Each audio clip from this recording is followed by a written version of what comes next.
ప్రేమించుచున్నాడు. యోహాను సువార్త 3:16. దేవుడు లోకమును ఎంతో ప్రేమించును కాగా ఆయన తన అద్వితీయ కుమారునిగా పుట్టిన వారి యందు విశ్వాసించు ప్రతి వాడిని రక్షింపక నిత్య జీవం పొందినట్లు ఆయనను అనుగ్రహించును. దేవుడు నిన్ను ప్రేమించుచున్నాడు. రోమియోలకు రాసిన పత్రిక 5:8. అయితే దేవుడు మన ఎడల తన ప్రేమను వెల్లడిపరుచుచున్నాడు. ఎట్లనగా మనం ఇంకా పాపులమై ఉండగానే క్రీస్తు మన కొరకు చనిపోయాడు. అందరూ పాపులే. రోమియోలకు రాసిన పత్రిక 3:23. అందరూ పాపము చేసి దేవుడు అనుగ్రహించు మహిమను పొందలేకపోతున్నారు. అపోస్తలుల కార్యములు 10:36. యేసు క్రీస్తు అందరికీ ప్రభువు. అందరూ పాపులే. రోమియోలకు రాసిన పత్రిక 3:10. ఇందుకు ప్రమాణముగా రాయబడిన దేవనగా నీతిమంతుడు లేడు, ఒక్కడనూ లేడు. పాప నివారణకు దేవుని ఏర్పాటు. రోమీయులకు రాసిన పత్రిక 6:23. ఏలైనగా పాపము వలన వచ్చే జీతము మరణము, అయితే దేవుని కృపావరం మన ప్రభు అయిన క్రీస్తు యేసు ఎడల నిత్య జీవము.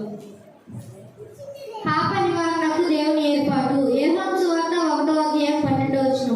తనను ఎందరు అంగీకరించెదరో వారందరికీ, అనగా తన నామమునందు విశ్వాసం ఉంచిన వారందరికీ దేవుని పిల్లలకు ఆయన అధికారం అనుగ్రహించెను. పాప నివారణకి దేవుని ఏర్పాటు. 1 కొరింథీయులకు రాసిన పత్రిక 17:17.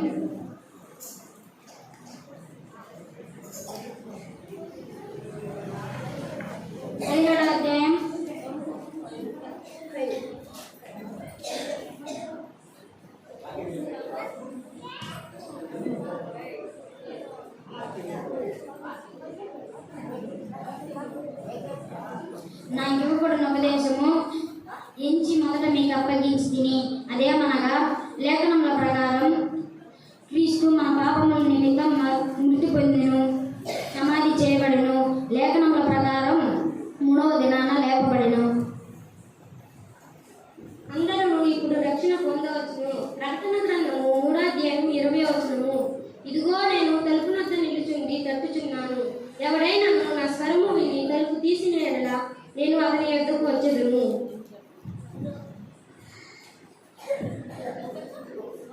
అందరూ ఇప్పుడు రక్షణ పొందవచ్చును.